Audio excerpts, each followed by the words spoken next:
Hello friends, ఎలా ఉన్నారు? ఏం చేస్తున్నారు? బాగున్నారా?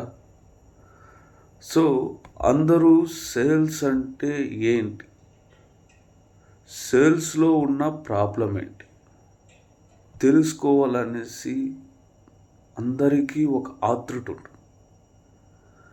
సేల్స్ ఎందుకు కాదు, అసలు మార్కెటింగ్ జాబ్ అంటే ఏంటి, ఏం చేస్తే మార్కెటింగ్ బాగా అవుతుంది, ఇలా టార్గెట్ పెరిగిపోతుంది,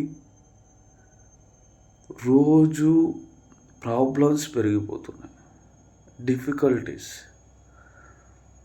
మార్నింగ్ ఆఫీస్ వెళ్ళాలంటే ఒక దడ. ఎందుకు? అసలు సేల్స్ అంటే ఏంటి, ఎందుకు అది కాదు మాట్లాడుకుందాం మీరు.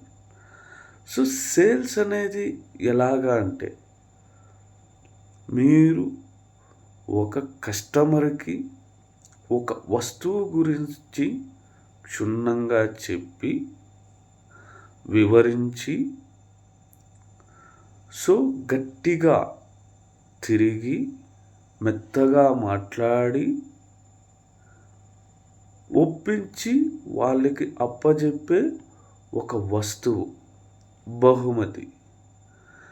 వస్తువులాగా నువ్వు అమ్మాలనుకుంటే అమ్మలేవు, బట్ బహుమతి తీసుకునేదానికి ఎవరన్నా ఉంటారు.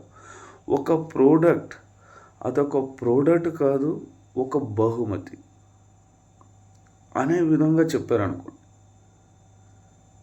అతను దాన్ని ఎలా అనే దానికి నువ్వు ఇచ్చే ఆన్సర్ సరిపోవాలి. సో ఎలాగా అనే దానికి నీ దగ్గర ఆన్సర్ ఉంటే ఖచ్చితంగా కస్టమరు తీసుకునేదానికి ఆలోచిస్తాడు. ఇంకోటి ముఖ్యంగా సేల్స్లో చేసే తప్పిదాలు ఏంటి అంటే, చెప్పాం కదా, కస్టమర్కి ఒక వస్తువు, ఒక ప్రోడక్టు ఏదన్నా సేల్ చేయాలంటే మనము ఏం చేయాలి, కస్టమర్కి వివరించాలి.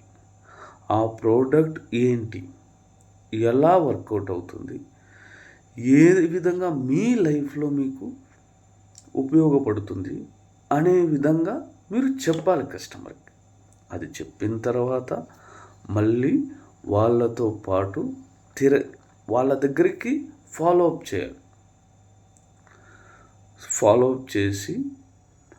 అప్ చేసినప్పుడు మళ్ళీ పేషెంట్ మెత్తగా మాట్లాడాలి.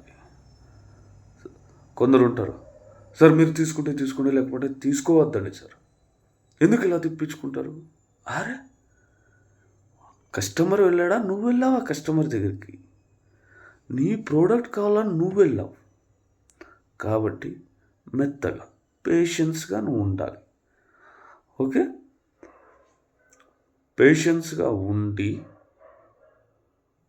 నవ్వుతూ వాళ్ళకి కన్విన్స్ చేసి ప్రోడక్ట్ అప్ చెప్పాలి. సో ఇందులో ఎంప్లాయీస్ ఎలా ఉంటారో తెలుసా? గట్టిగా తిరగమన్నాడు మా మేనేజరు, ఇంకా వెళ్తాను, నా దగ్గర ఇంకేం పని లేదు. ఒక కస్టమర్ చూపించేశాడు, తిరుగుతాడు. తిరిగిందని ఏం చేస్తాడు, ఆ కస్టమర్ నీ ప్రోడక్ట్ వద్దురా బాబు, చాలు, నీ ప్రోడక్ట్ నేను కొనడం లేదు, వెళ్ళిపోనంత వరకు తిరుగుతావు. ఎందుకు నువ్వు ఒకే కస్టమర్ దగ్గరికి తిరుగుతావు? ఎందుకు అంటే, నువ్వు ఈ కస్టమర్కి ఏదైతే ఎక్స్ప్లెయిన్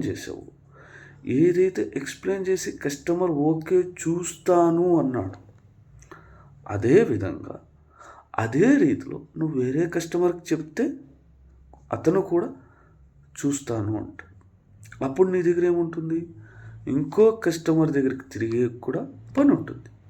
ఇక్కడేమవుతుంది, నేను ఇంకో కస్టమర్ మీట్ చేయలేను, నాకు పెద్ద దొరద అది. నేను కొత్త వాళ్ళతో మాట్లాడాలంటేనే, మీకు తెలుసా, నేను ఇంట్లో ఉండేటప్పుడు, ఊర్లో ఉండేటప్పుడు మా కింగ్లా బతికేవాడిని.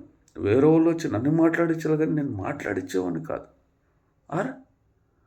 అది నీ ఊరైపోయా.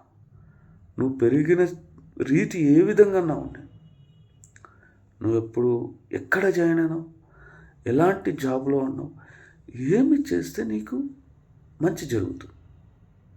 కొద్దిగా ఆలోచించాలి కదా.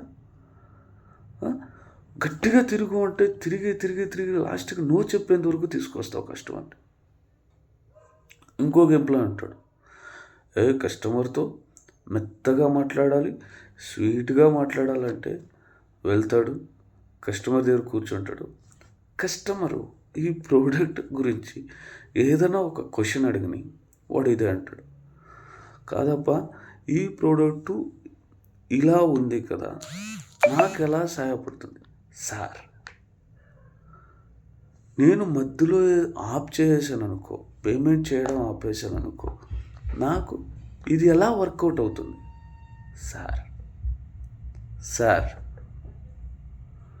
ఆరా, కస్టమర్ ఒక క్వశ్చన్ అడుగుతున్నాడు, నువ్వు దానికి సమాధానం చెప్పాలి. తెలియకపోతే సార్ అవునా సార్, టైం ఇవ్వండి సార్, నాకు తెలియదు, ఇంకెవరినైనా సీనియర్స్ని తెలిసి వాళ్ళని తీసుకుని వస్తారు. అది లేకుండా మెత్తగా మాట్లాడమన్నాడు మా మేనేజరు, మెత్తగా మాట్లాడుతున్నాను. అదే మెత్తగా ఏమి, నేను క్వశ్చన్కి అంతా ఆన్సర్ చేయను సార్. సార్ ఏదో సినిమాలో అంటాడు కదా, సౌండ్ లేకుండా మాట్లాడు అనేసి, ఆ పక్కలో ఉన్నాడు పెదాలు మాట్లాడిస్తాడు, ఇలా మాట్లాడాలి, నేనేమి చెప్పలేదు అంటాడు. అలా అవుతుంది ఈ సిచ్యువేషన్.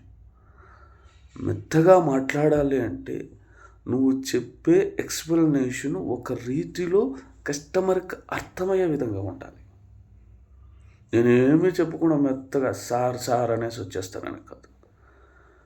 ఇంకా మూడో అతను ఉంటాడు, అతి తెలివైన వాడు, కస్టమర్ నవ్వుతా మాట్లాడించాలి, సీరియస్గా పేస్ అనేది ఉండకూడదు. అంటే ఆ నవ్వుతో నరకం చూపించి కస్టమర్కి చిరాకు తెప్పించి, ఇంకా మీ ప్రోడక్ట్ మీ సైడ్ నుంచి ఎవరూ నా దగ్గరికి రాకూడదు అని చెప్పేంతవరకు వాడు నరకం చూపించి ఆ ప్రోడక్ట్ని పంపించేస్తాడు.